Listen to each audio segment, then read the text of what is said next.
Dígame, aire fresco, ¿actúa como intermediario? ¿Lleva una comisión sobre eso? ¿Cómo es el fondo? No está claro. ¿Qué es lo que ustedes dicen? No está claro porque se ha dicho, o sea, eso lo va a saber la justicia cuando investigue la forma en la que actuaba este broker o esta intermediaria o este exportador, porque cuando el debate parlamentario, increíblemente, algunos legisladores del Frente Amplio quisieron defender la posición de Aire Fresco. Bueno, primero Mujica salió a decir, cuando nosotros preguntamos por esta empresa Aire Fresco, que sabíamos que sus directivos tenían vinculación con el MPP y con su sector político, que los intermediarios tenían derecho a ganarse comisiones en cualquier lugar del mundo, que los almaceneros y los bolicheros compraban la yerba y la vendían más cara y se quedaban con la plusvalía, digamos, o con la diferencia, y de ese modo vivían los comercios. Con esto lo que él quiso fue, como es habitual en Mujica, vulgarizar el planteamiento de un tema y minimizar la importancia que podía tener lo que estábamos señalando nosotros. Lo cierto es que en el debate parlamentario, algunos parlamentarios del Frente Amplio dijeron que Aire Fresco era exportadora y por tanto compraba y después vendía ciertos bienes al exterior. Lo que nosotros pudimos constatar a través de algunas averiguaciones es que intervenía como intermediario. Inclusive, no hace mucho tiempo el Partido Independiente, hace cuestión de 2 meses, presentó una prueba de que en el momento en que las empresas lácteas cobraban en bandes la cola o el resto que quedaba por cobrar las exportaciones que Venezuela tuvo durante mucho tiempo sin pagar, lo que puso además en riesgo de viabilidad a estas empresas, en la misma instancia en la que las empresas cobraban parte de lo que se les debía, también había un giro para la cuenta de Aire Fresco para pagarle comisiones, lo que notoriamente demuestra que en estos negocios había una participación como comisionista de esta empresa. Entonces, no está claro el rol que cumplía, no está claro si compraba bienes y después los vendía, si se los entregaban en el puerto de Montevideo, Puerto Libre, y por tanto desde allí los exportaban a Venezuela, los valores que tenían esos productos, si había sobreprecio, si no había sobreprecio. O sea, porque cuidado, en Venezuela lo que se está investigando hoy día, además por la Asamblea, es la corrupción del gobierno, de los gobernantes venezolanos en la compra de productos en otros países del mundo, sobre todo productos alimenticios y medicamentos, que se pagaban a precios exorbitantes. En algunos casos eran medicamentos a punto de vencer o alimentos a punto de vencer, que después se pudrían en los depósitos en los puertos venezolanos, y lo que ocurría era que esa compra se hacía por parte de los agentes del Estado, que eran los únicos en condiciones de importar, al solo efecto de poder conseguir los dólares que se les entregaban por parte del Contralor para pagar en el exterior esos productos, y luego les interesaba muy poco darles el destino que tenían que tener, porque de esa transacción con dólares se robaban cifras descomunales. O sea, hay datos, digamos, de las investigaciones que está haciendo la Asamblea Nacional sobre la corrupción por la compra de alimentos y de medicamentos de Venezuela en el exterior, que hablan de decenas de miles de millones de dólares de robo.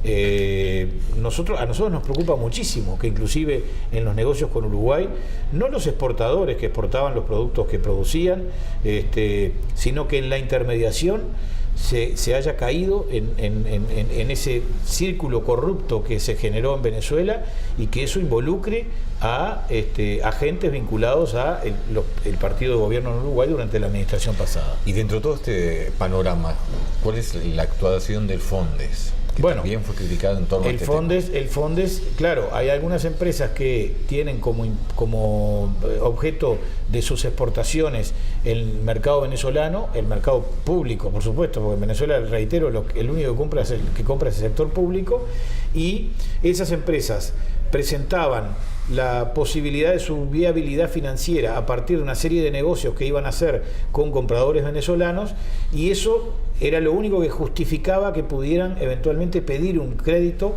para poder funcionar. Y lamentablemente en muchas de esas empresas lo que ha ocurrido es que no se ha podido devolver el dinero, no se ha podido pagar el crédito, precisamente o porque fallaron esos negocios, o porque esos negocios no se hicieron, o porque no se iban a hacer, aunque estuviera previsto que se fueran planteados en el papel como una alternativa de gestión hacia el futuro.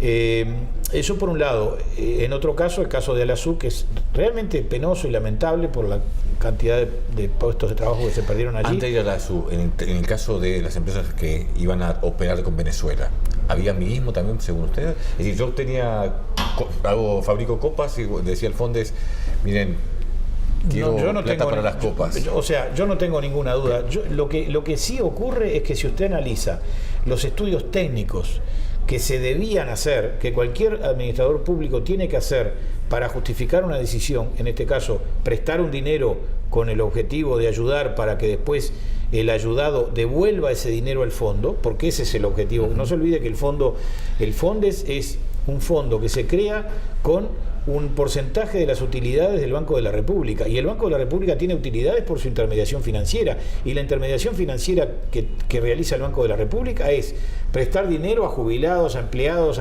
privados, públicos, a productores, a industriales o a personas que necesitan capital o préstamos, y después cobrarles una diferencia en el interés para poder pagar su funcionamiento. Si a su vez eso da una rentabilidad, y esa rentabilidad usted la usa para financiar otro tipo de proyectos, lo que tiene que garantizarse es que esos proyectos realmente sean proyectos viables.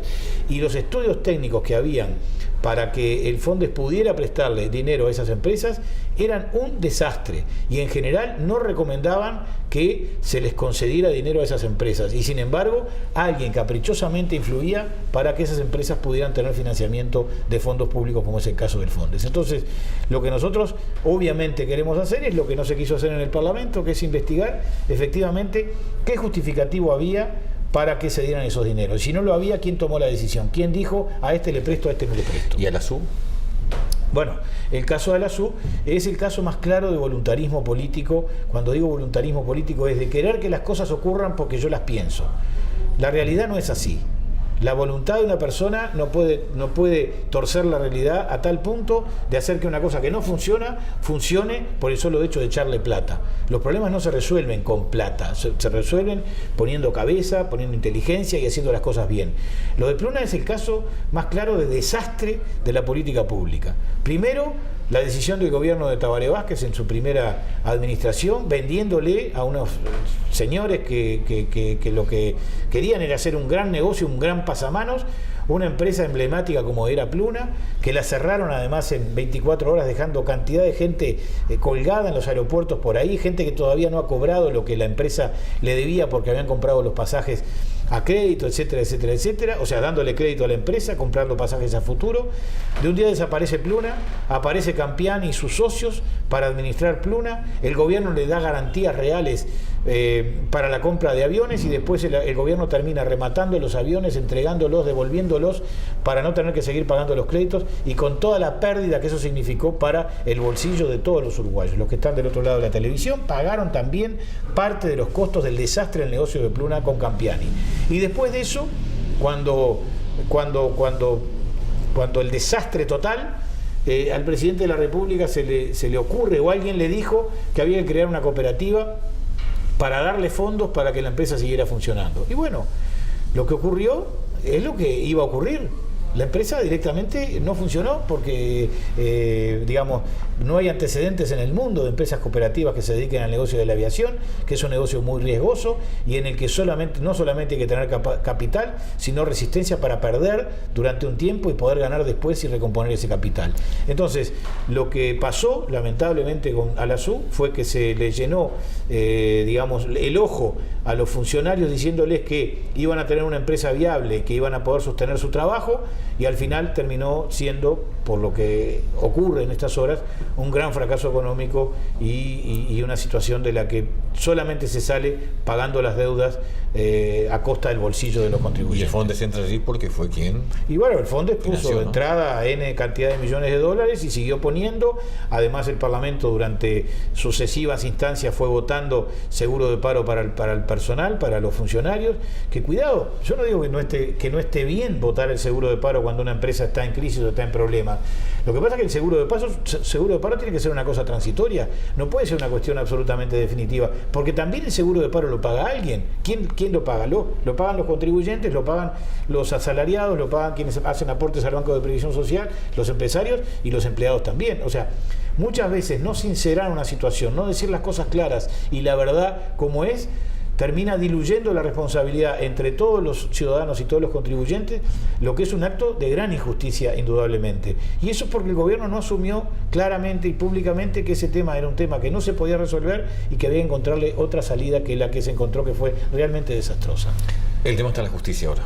El tema está en la justicia, ahora está en manos del juez y el fiscal, en este caso de crimen organizado del primer turno. ¿Aportaron todo lo que había para aportar? Nosotros ¿o hay algo aportamos más? todos los elementos que teníamos en ese momento, seguimos investigando, probablemente tengamos algunos otros elementos para aportar y en la medida en que somos actores, porque hemos sido los que hemos hecho la denuncia, nuestros abogados están en condiciones de ofrecer pruebas y de pedir convocatorias de personas para que declaren a los efectos de que se pueda profundizar en la investigación. ¿No se hace un show político en torno a este tema cuando se piden A, B, C, D? ¿No se le puede desde el oficialismo decir esto va contra Mujica, esto es para poner en la palestra a fulano, a Mengano? Mujica, como cualquier otro ciudadano que ha ocupado un cargo de gobierno, está sometido al escrutinio público. Yo no sé por qué se puede pretender que uno quiera atacar a una persona porque quiere investigarlo o porque mañana hace una denuncia. No es un ataque a la persona, es un ataque a las circunstancias. Y además, acá no hay vaca sagrada.